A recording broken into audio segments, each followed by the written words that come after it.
নিরাশপুরের প্রজাদেরকে আমি আমার প্রাণের চেয়ে বেশি ভালোবাসি। তাই তো নিরাশপুরের প্রজাতির সুখের জন্য ওদের মুখ হাসি ফোটানো। তো পাহাড়ের গা ঘেঁষে একটি হরিণে পালিয়ে যাচ্ছে, ওই হরিণটি শিকার করবে, তবেই আমি মহলে যাব।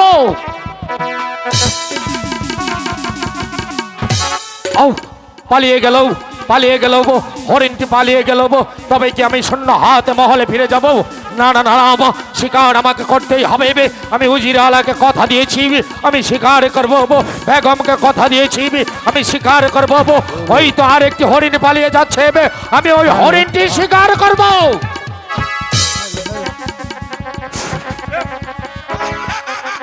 Hello hello hello hello hello hello, কে তোমরা ভাই? আমার কাছে কি চাও? হ্যালো,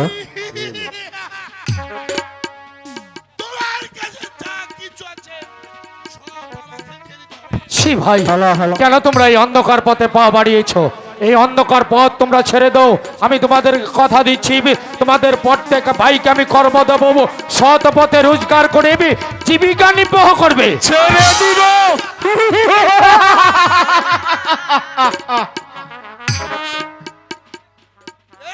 আমরা নীতি বাক্য শুনতে রাজি নয়।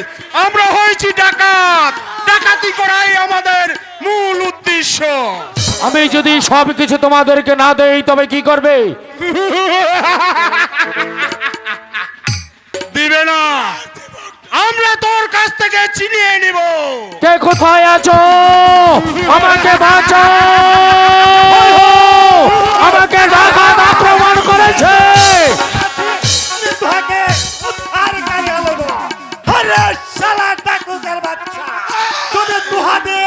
জানার মায়া থাকে তাহলে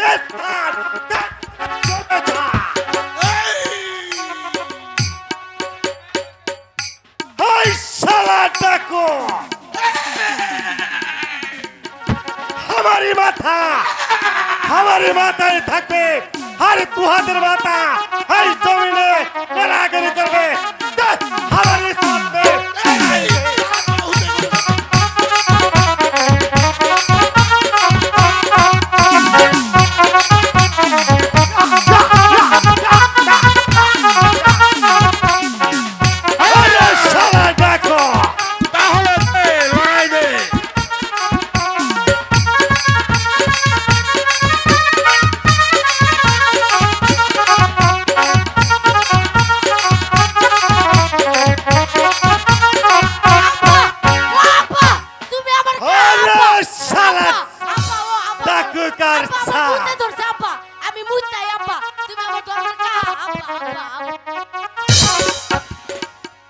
बोलो तू क्या चीज दानव आছিস না মানব আছিস?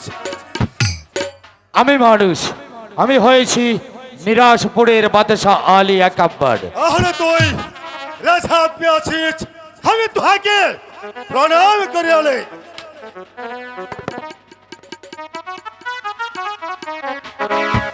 ওঠো বনরাজ, ওঠো বনরাজ।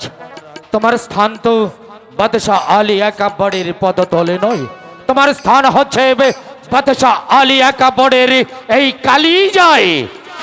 বনরাজ, তুমি তোমার জান বাজি রেখে দস্যুদের হাত থেকে আমাকে উদ্ধার করেছো, তাই আমি তোমার কাছে ঋণী। ভাবছি এই ঋণ আমি কি দিয়ে পরিশোধ করবো, কি দেব তোমায় এই গহীন বন মাঝে? তোমাকে দেবার মতো তো কিছুই নেই। কিছু নাই রাহিবে রাজা, হাই বনবা আছে, হাই জঙ্গলের হাজ বিমানতে উদ্ধার করি আনবে রাজা। না বনরাজ না, তবু আমি তোমাকে পুরস্কৃত করতে চাই। কি দেব, কি দেব? হ্যাঁ পেয়েছি, তোমাকে দেবার মতো হিরে মুক্তা জহরত যদি আমার কাছে নেই, আমার গায়ে রয়েছে এই জরির জামা। রাজা, আমি গরিব মানুষ আছি, ওই জঙ্গলময় বাস্তি, ওই জঙ্গলময় বাস্তি, হাই জরির জামা দিয়ে আমি কি হাই করে বলেছে? তুহারে ধান তুই নিয়ে রাজা। বনরাজ, এই জরির জামা আজ না হয় কাল তোমার উপকারে আসবে। শুধু এই জরির জামাই নয় মহারাজ, ওই চেয়ে দেখো বট বৃক্ষে বাঁধা রয়েছে আমার উড়িয়ে বাজ গুড়ামা, আমার গায়ের এই জরির জামামা আর ওই উড়িয়ে বাজ গুড়ামা আমি তোমায় উপহার দেব। হ্যাঁ রাজা, হ্যাঁ উড়িয়া ভাজে ঘোড়া, হর এই ছড়ির জামা লিহে রাহিবে রাজা, তুহারে ধান তুই লে ছা রাজা।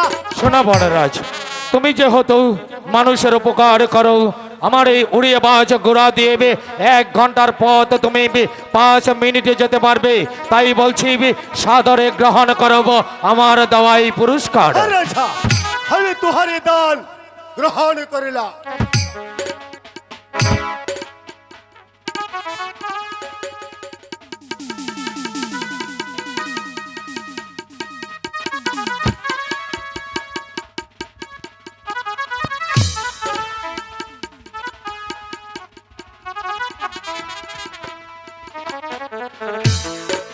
হ্যাঁ রাজা, আমাকে রেজা মনে হচ্ছিল যা।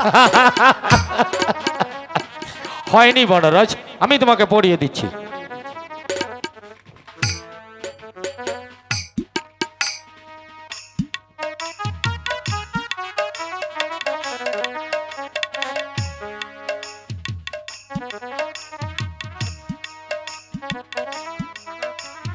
এবার হয়েছে, তোমাকে খুব সুন্দর লাগছে। শোনো বড়রাজ, আমার দেওয়া এই উপহার তোমার কাছে রেখে গেলাম, তুমি সাদরে গ্রহণ করেছো, সেজন্য আমি অত্যন্ত খুশি বড়রাজ। রাজা, আমি তুহাকে ওই লুকালে পৌঁছে দেয়া। ঠিক আছে, চলো বড়রাজ।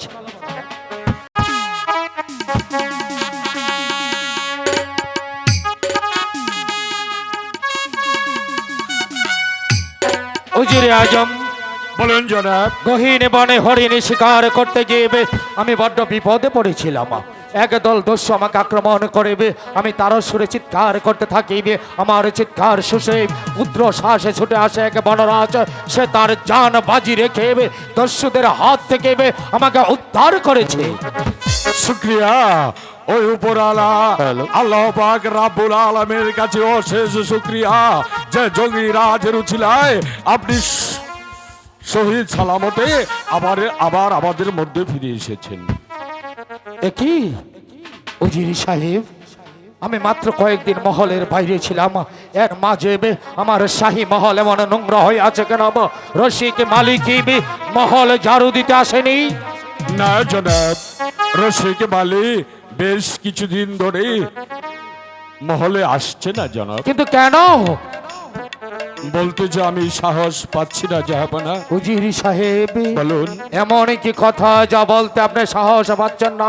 আমি আপনাকে অভয় দান করছি, নির্ভয়ে খুলে বলুন, রশিক মালিক কেন মহল ঝাড়ু দিতে আসেনি? কি বলবো জাহাপনা, ওই আল্লাহ তাআলা রাব্বুল আলামিন আপনাকে এই পৃথিবীতে আট করে রেখেছেন, তাই তো নিরাজপুর রাজ্যের প্রজা সাধারণ বলছেন, শুধু প্রজা সাধারণ কেন আমি নিজেও বলছি, আপনার মুখ দর্শনে আমাদের মুখে অন্ন জোটে না, তাই তো আমরা সংকল্প করেছি আপনার এই রাজ্য ছেড়ে আমরা অন্য রাজ্যে চলে যাব। খামোশ! উজিরিয়া আলা, ভুলে গেছেন আপনি কথা বলছেন কার সম্মুখে দাঁড়িয়ে? আমারই শাহী দরবারে দাঁড়িয়ে আমারই কর্মচারী হয়ে আমার মুখের পর এত বড় কথা বলার হিম্মত আপনি কোথায় পেলেন? না না না, আপনাকে আমি যতই দেখছি আমার গায়ের রক্ত টকবক করে উঠছে, আপনাকে দেখতে আমার জ্ঞান হচ্ছে। বেরিয়ে যান, বেরিয়ে যান।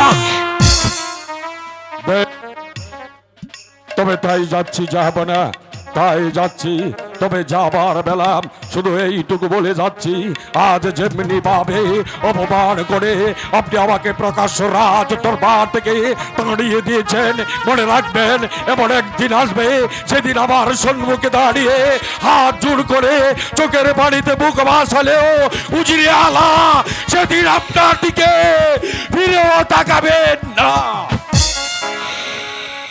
উজির, আমি কি করলাম? উজিরিকে বেজ্জত করে দরবার থেকে তাড়িয়ে দিলাম, কিন্তু কেন? উজির তো কোনো অন্যায় করেনি, সে তো সঠিক কথাই বলেছে। মেহেরবান খোদা পাক পরওয়ার দেগার আমাকে নিরাজপুরের বাদশা করে পাঠিয়েছে, অথচ দেইনি আমাকে একটি সন্তান, আমাকে হাত করে করে রেখেছে। একটি মাত্র সন্তানের জন্য আমি কতই না লালায়িত, একটি মাত্র সন্তানের জন্য আমার বেগম কতই না দুহাত তুলেবে তোমার কাছে ফরিয়াদ করেছে। খোদা মঞ্জুর করনি আমাদের ফরিয়াদ, রেখেছো তুমি আমাকে হাত করে করে আমার জন্য, শুধুমাত্র আমার জন্য। আমার এই নিরাশাপুরীর প্রজারা অনাহারে থাকবে, অত্যাহারে থাকবে, এ আমি কিছুতেই হতে দেব না। কেন না, নিরাশাপুরের প্রজাদেরকে আমি আমার প্রাণের চেয়ে বেশি ভালোবাসি। তাই তো নিরাশাপুরের প্রজাদের সুখের জন্য, ওদের মুখ হাসি ফুটানোর জন্য আমি এই রাজ্যে থাকবো না, এই অপয়া মুখ দেখাবো না, অনেকে দূরে গিয়ে আমার প্রাণ বিসর্জন দেব। পিতা চিন্তা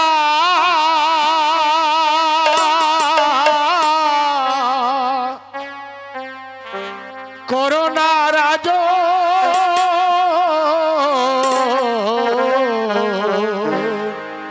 পিতা চিন্তা, পিতা চিন্তা করোনা রাজ।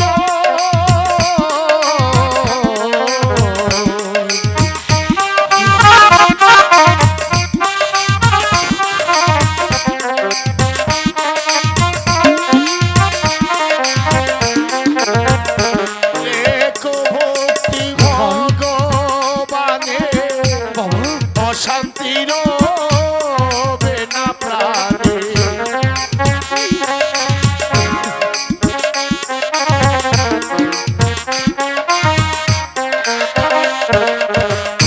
রেখো ভক্তি ভগবানে, অশান্তির বেনা প্রাণে।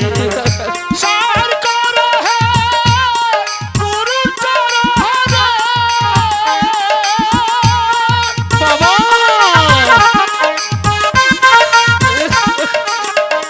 বাদশা সার করো হে গুরুর চরণে। পিতা চিন্তা, পিতা চিন্তা করোনা রাজ।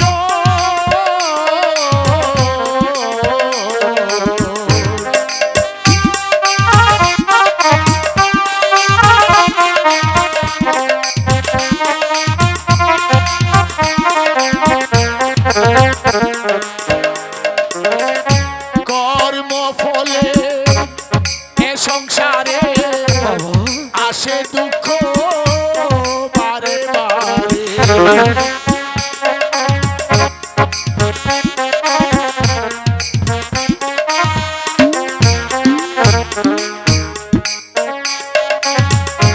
এ সংসারে আসে দুঃখ বারে বারে। কর্মখণ্ড ফলে পড়ে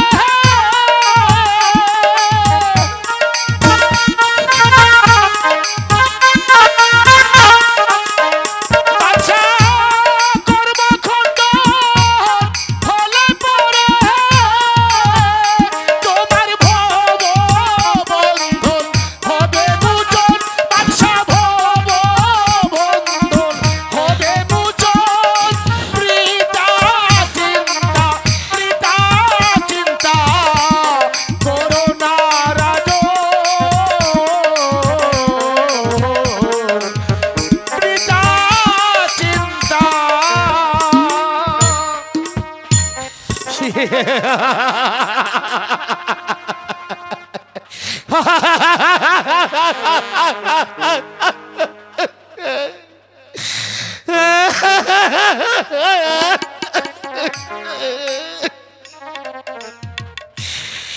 না না, আমি আর বৃথা চিন্তা করব না। বৃথা চিন্তা করে সময় নষ্ট করে আমার প্রজাদেরকে আমি আর কষ্ট দেব না। প্রজাদের সুখের জন্য আমি এই রাজ্য থেকে অনেক দূরে চলে যাব।